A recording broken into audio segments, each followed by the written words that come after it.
Shalom Pak Pendeta Siregar. Shalom, senang bertemu kembali Amang Munte. Iya, terima kasih Amangnya sudah bersedia kita bisa muncul lagi di podcast Majalah Narwastu saat ini. Pak Pendeta, di podcast yang lalu kita sudah bicara tentang pendidikan yang dikembangkan oleh HKBP sebagai salah satu bagian dari pelayanannya.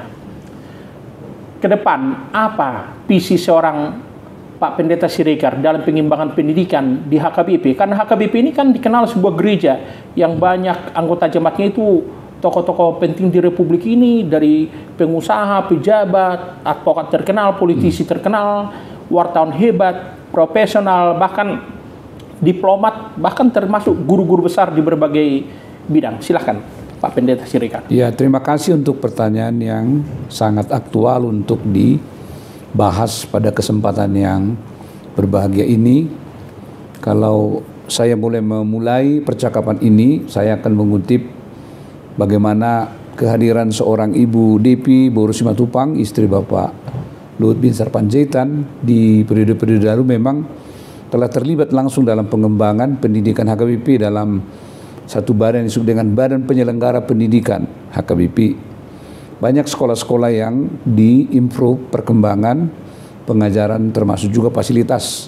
Dan kebetulan Ibu Depi juga saat ini terlibat dalam kepengurusan Badan Penyelenggara Pendidikan HKBP. Dan untuk diketahui bersama, ada beberapa sekolah unggulan yang sedang dikembangkan. Salah satunya di Pematang Siantar.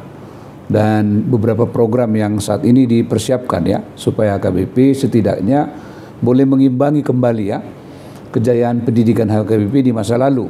Kalau saya menyebut seperti itu, boleh saya daftar beberapa sekolah yang pernah dianggap sekolah unggul di Indonesia ini, misalnya seperti STM HKBP yang masa pendidikannya 4 tahun, menggambarkan begitu intensifnya proses pembinaan, terutama dalam membentuk manusia-manusia unggul pada waktu itu. Dulu juga kita punya Universitas HKBP Indonesia dengan Fakultas Ekonomi khusus jurusan akuntansi yang sangat dibanggakan pada masa lalu, karena alumni-alumninya itu diterima langsung di beberapa perusahaan-perusahaan besar, termasuk Caltex pada masa jayanya. Sekolah-sekolah unggulan di Pematang Siantar, dan begitu juga SD-nya di masa itu.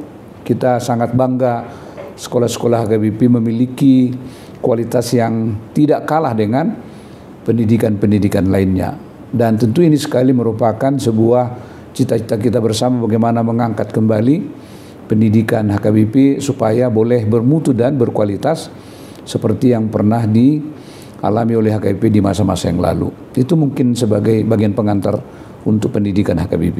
Iya. Tadi Pak Pendeta Siregar menyinggung nama Ibu Depi Simatupang yang notabene istri dari tokoh nasionalis Bapak Luhut Binsar Panjaitan. Jadi kehadiran Ibu Depi pun sangat menyokong pendidikan di HKBP saat ini. Ya, sangat menyokong ya. Di periode-periode lalu juga ya, banyak sekolah-sekolah yang dihidupkan kembali, juga fasilitas sekolah-sekolah yang sudah tua, yang selama belasan tahun tidak mendapatkan perhatian karena kurangnya sumber dana kita, kebutuhan-kebutuhan finansial untuk menunjang fasilitas yang tidak memadai, itu mempengaruhi minat dari orang-orang di sekitar untuk mengikuti pendidikan di sekolah HKBP. Di periode pada waktu Eporus Dr. Bonar Napitupulu, beliau sangat aktif juga mendukung pengembangan pendidikan HKBP di beberapa tempat. Dan periode yang setelah Eporus Napitupulu sempat beliau tidak aktif. Kemudian pada periode Eporus yang sekarang, beliau aktif kembali untuk membenahi pendidikan di gereja kita HKBP. Iya. Bicara seputar visi yang pernah Bapak sampaikan di podcast kita yang lalu, Bapak menyampaikan pendidikan harus juga dimajukan di HKBP. Ya. Apalagi Bapak juga menyebut tadi kehadiran Ibu Depi Simatupang sangat menyokong, sangat membantu sinode HKBP dalam memajukan pendidikan. Seandainya Bapak nanti terpilih jadi Eporus HKBP, apa rencana selanjutnya? Ya, tentu orang-orang seperti ini harus terus kita ajak untuk ikut membantu dan ikut terlibat dalam pendidikan kita.